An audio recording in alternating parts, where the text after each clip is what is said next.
Bem-vindos a mais um vídeo no canal Rotina do Curioso. Olá pessoal, eu me chamo Elton Duarte e vim trazer para vocês mais uma história de curiosidades. Posso pedir um favor seu? Por favor, se inscreva no nosso canal, deixe um comentário e deixe também o seu like, isso nos ajuda bastante. A Bíblia, além de um livro religioso, também é considerado por muitos como um livro histórico e relata em várias passagens ascensão e quedas de reis, peregrinações, entre muitas outras coisas. Mas será que há provas de que esses relatos bíblicos realmente aconteceram?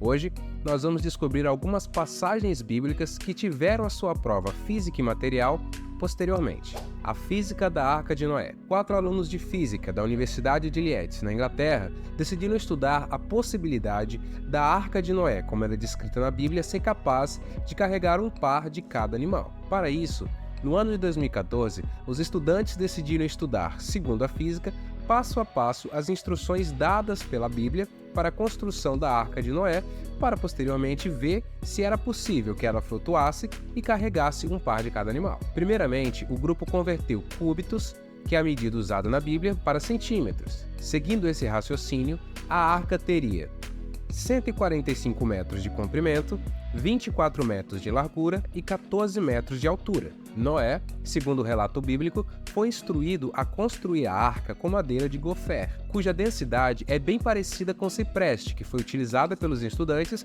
para fazer os cálculos. Com isso, eles descobriram que a arca vazia teria cerca de 1,2 milhão de quilos. Para flutuar, a densidade da embarcação teria que ser menor do que a densidade da água. Com base nessas pesquisas, os estudantes chegaram à conclusão de que a arca poderia carregar 51 milhões de quilos, ou seja, teoricamente, ela poderia ter carregado um par de cada animal vivo na época. O poder de Jezabel. Jezabel, a mulher mais perversa da Bíblia, é citada em várias passagens do Antigo Testamento. No século 19 a.C., ela se casou com o rei Acabe de Israel, mesmo sendo ela uma fenícia, que adorava a divindade Baal. De acordo com a Bíblia, em uma passagem, Jezabel forja o selo de Acabe em documentos para que o povo de Israel adorasse ao deus Baal. Após descoberta, segundo o relato bíblico, ela teria sido jogada de uma janela e comida por cães. Historiadores por muito tempo se perguntaram se a rainha Jezabel teria autoridade independente do seu marido Acabe. Em outras palavras, será que ela poderia ter sido tão ruim e ter tanto poder quanto a Bíblia diz? A resposta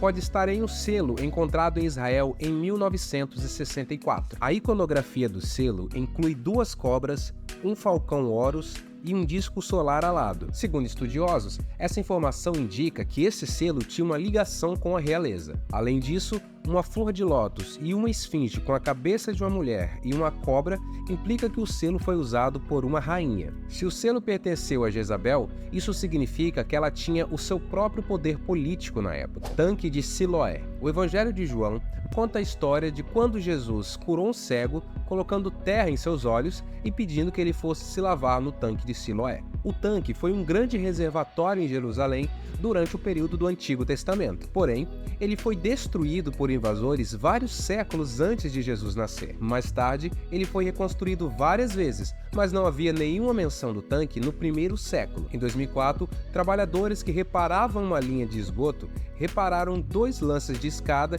que desciam até um tanque. Arqueólogos rapidamente escavaram o local e encontraram um tanque com 69 metros de comprimento em formato de trapézio. Eles também encontraram moedas e cerâmicas que datavam da época de Jesus. O achado da cerâmica e das moedas corroboram a passagem bíblica de que o tanque de Siloé estava ativo e em funcionamento na época de Jesus. O sumo sacerdote judeu Caifás. Aparecendo nos evangelhos do Novo Testamento de João, Mateus, Lucas e no livro de Atos, Caifás foi o sumo sacerdote de Israel que presidiu o julgamento de Jesus antes dele ter sido entregue a Pôncio Pilatos para a crucificação. Em 1990, trabalhadores em uma estrada de Jerusalém tropeçaram em uma caverna que continha 12 caixas mortuárias. Um desses ossuários, particularmente ornamentado, estava escrito José, filho de Caifás.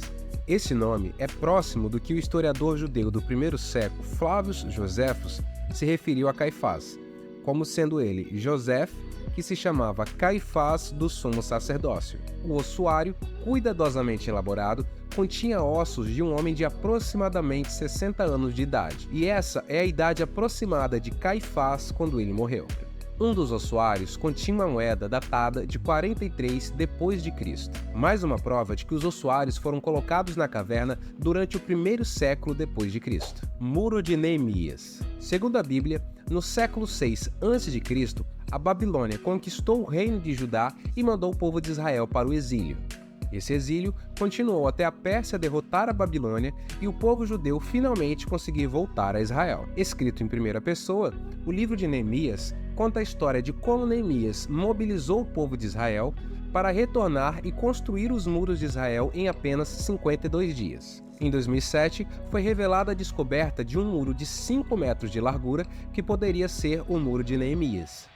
Enquanto escavavam o que acreditavam ser o antigo palácio do rei Davi na cidade de Davi, uma torre de pedra nas proximidades começou a desmoronar. Os arqueólogos falharam em reparar a torre, mas acabaram encontrando dentro delas cerâmicas, selos, dentre outras coisas. Esses artefatos datavam do século V e VI a.C.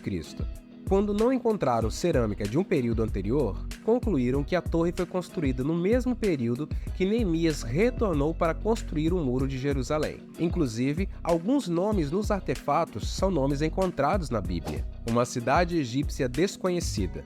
Arqueólogos anunciaram a descoberta de uma cidade egípcia até então desconhecida ao oeste do Nilo. Acredita-se que seja uma das maiores cidades egípcias já desenterradas. A cidade data do reinado do faraó Amenhotep III. Este faraó foi avô de Tutancâmon, mas talvez o mais importante, foi neto de Amenhotep II, considerado por muitos estudiosos o faraó do Êxodo. A cidade parece ter sido subitamente abandonada. Os habitantes podem ter sido expulsos da cidade quando Amenhotep IV, mais conhecido como Akhenaton, reuniu trabalhadores para construir uma cidade completamente nova no centro do Egito. O que resta hoje da cidade pode revelar muitos segredos escondidos de como era a vida no Egito no tempo de Moisés. E então, o que vocês acharam? Conheciam essas curiosidades? Conhecem algumas outras descobertas que eu não falei por aqui? Deixa aqui nos comentários. E se você também tiver sugestões, pode deixar aqui nos comentários, a gente vai ler todas. Muito obrigado por ter chegado até o final desse vídeo, e se você puder, se inscreva no canal, dê o seu like e compartilhe com seus amigos. Até a próxima!